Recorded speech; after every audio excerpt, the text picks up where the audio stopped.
बहुत समय पहले की बात है। हरे भरे खेतों, ऊंचे पेड़ों और एक शांत बहती नदी के किनारे एक छोटा सा गांव बसा था। गांव के लोग मेहनती थे, सीधे साधे थे और प्रकृति से बहुत प्रेम करते थे। नदी इस गांव की जीवन रेखा थी। इसी नदी से खेतों को पानी मिलता। इसी नदी से जानवर प्यास बुझाते और बच्चे इसी नदी के किनारे खेलते हुए बड़े होते थे। गांव में दो खास परिवार रहते थे। एक था रामदीन का परिवार और दूसरा था शंकरलाल का परिवार। रामदीन बहुत गरीब था, लेकिन ईमानदार था। उसका छोटा सा घर नदी के बिल्कुल पास था। वह रोज सुबह उठकर नदी को प्रणाम करता और कहता, माँ नदी, आज भी हमें जीवन देना। रामदीन खेती करता था। कम जमीन थी, लेकिन मेहनत पूरी। जो मिलता उसी में खुश रहता। दूसरी ओर शंकरलाल था। उसके पास पैसा था, जमीन थी, लेकिन लालच भी था। वह हमेशा सोचता, और कैसे ज्यादा कमा लूं। उसे नदी से प्यार नहीं था। उसे सिर्फ नदी से फायदा चाहिए था। एक दिन शंकरलाल ने सोचा, अगर मैं नदी के रास्ते को थोड़ा मोड़ दूं, तो सारा पानी मेरे खेतों में ही आएगा। गांव वालों ने मना किया। रामदीन ने कहा, नदी सबकी है, इसे मत छेड़ो। लेकिन शंकरलाल ने किसी की नहीं सुनी।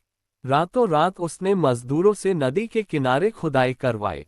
शुरू में उसे फायदा हुआ। उसकी फसल सबसे अच्छी हुई। वह घमंड में आ गया। धीरे धीरे नदी का पानी कम होने लगा। मछलियां मरने लगीं। गांव के कुएं सूखने लगे। बूढ़े लोग बोले, ये प्रकृति का संकेत है। रामदीन ने गांव की पंचायत बुलाई। सबने मिलकर शंकरलाल को समझाया, लेकिन वह हंस पड़ा। जब तक मुझे फायदा है, मुझे किसी की परवाह नहीं। एक साल अचानक भारी बारिश हुई। नदी ने अपना रास्ता याद किया। जिस जगह शंकरलाल ने नदी को रोका था, वहीं से बाढ़ आ गई। उसके खेत, उसका घर सब बह गया। वह रातों रात सड़क पर आ गया। रामदीन का घर सुरक्षित था, क्योंकि उसने कभी नदी से छेड़छाड़ नहीं की थी। सब कुछ खोने के बाद शंकरलाल रोता हुआ रामदीन के पास आया। मुझे माफ कर दो, मैंने लालच में सब कुछ बर्बाद कर दिया। रामदीन ने बिना कुछ सोचे कहा, गलती इंसान से होती है, लेकिन सुधार करना भी इंसान का ही काम है।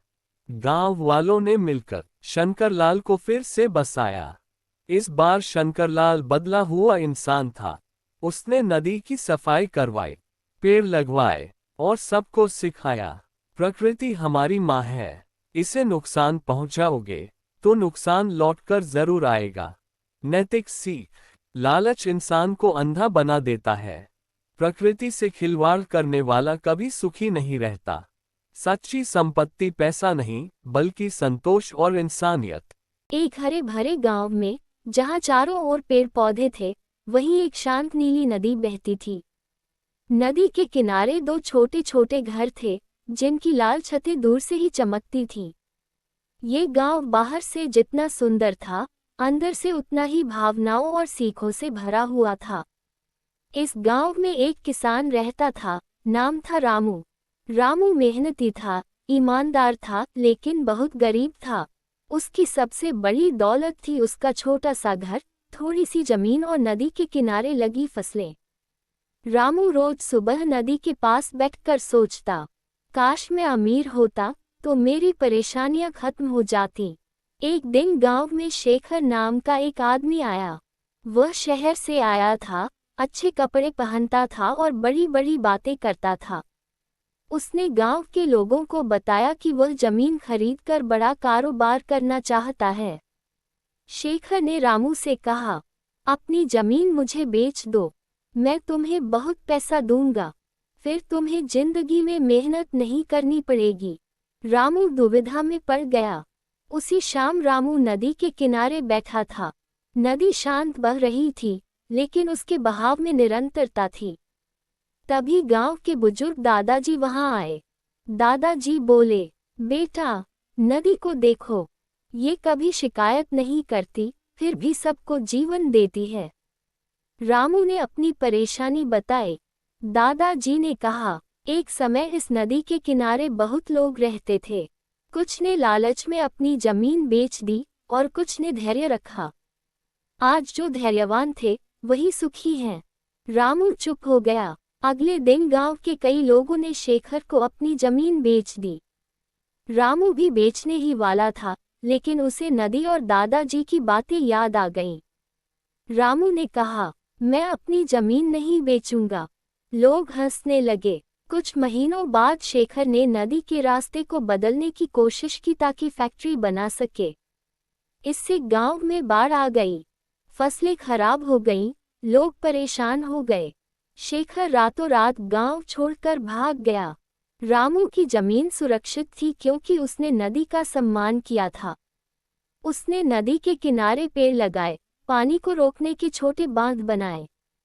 धीरे धीरे उसकी फसल सबसे अच्छी होने लगी। गांव वालों ने रामू से सीखा।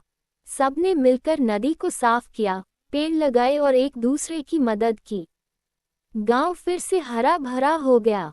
कुछ साल बाद वही रामू गांव का सबसे सम्मानित व्यक्ति बन गया। वह अमीर भी बना, लेकिन उसने कभी घमंड नहीं किया। रामू ने कहा, धन से बड़ा धैर्य होता है और लालच से बड़ा नुकसान। निष्कर्ष, इस कहानी से हमें ये सीख मिलती है, लालच हमेशा नुकसान देता है। प्रकृति का सम्मान करने वाला ही सुरक्षित रहता है। धैर्य और मेहनत का फल देर से लेकिन मीठा होता है। जो आज सही निर्णय लेता है वही कल सुखी रहता है।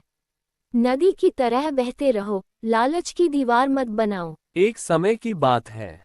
हरी भरी धरती के बीच एक शांत नदी के किनारे एक छोटा सा सुंदर गांव बसा था। इस गांव में कच्चे पक्के घर थे, लाल छतें थीं, चारों ओर पेड़ पौधे थे और सुबह होते ही पक्षियों की चहचहाहट गूंज उठती थी। गांव के लोग बहुत सीधे सादे थे। खेती करना, नदी से पानी लेना और मिलजुल कर रहना ही उनका जीवन था। इसी गांव में रहता था मोहन, एक ईमानदार लेकिन गरीब किसान। मोहन की छोटी सी झोपड़ी नदी के पास थी। उसके पास जमीन कम थी, लेकिन मेहनत बहुत थी।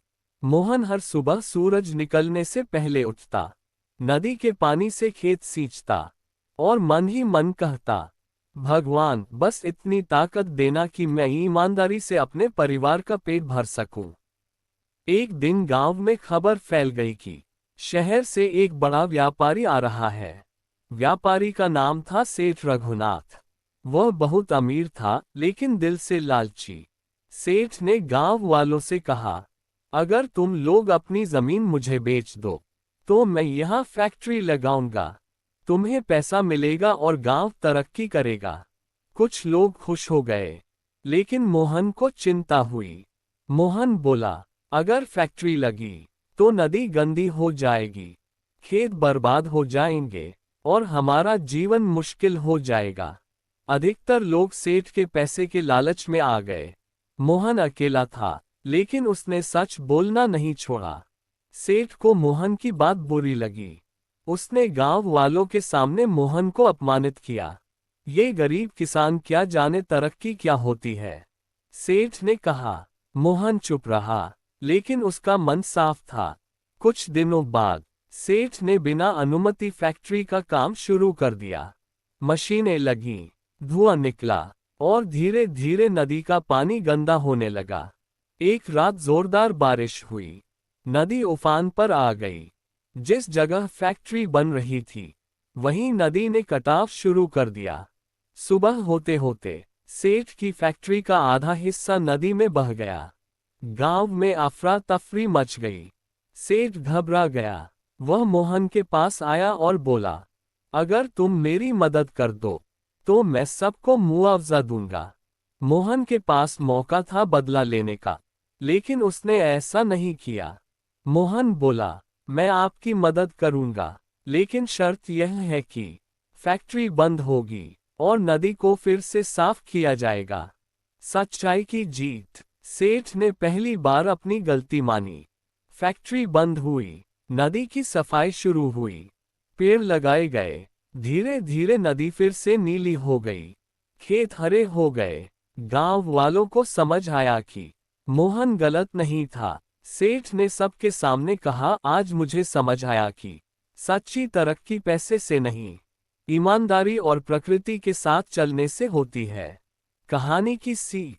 इस कहानी से हमें ये सीख मिलती है, सच्चाई भले ही शुरुआत में अकेली हो, लेकिन अंत में वही जीतती है। लालच थोड़े समय का फायदा देता है, लेकिन नुकसान हमेशा बड़ा होता है।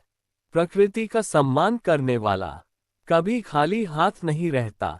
अगर आपको ये कहानी पसंद आए हो तो वीडियो को लाइक करें, चैनल को सब्सक्राइब करें और इस सीख को दूसरों तक जरूर पहुंचाएं।